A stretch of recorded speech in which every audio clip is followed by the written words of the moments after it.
আসসালামু আলাইকুম। আসলে এই মুহূর্তটা অনেক কষ্ট, তাই না? আসলে যার চলে যায় তাই সেই বোঝে আসলে এই মুহূর্তটা কতটা কষ্টকর।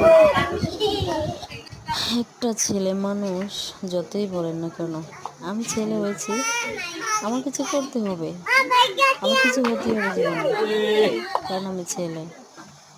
ছেলে মানে সাফল্যতা অর্জন করাই রাখবে।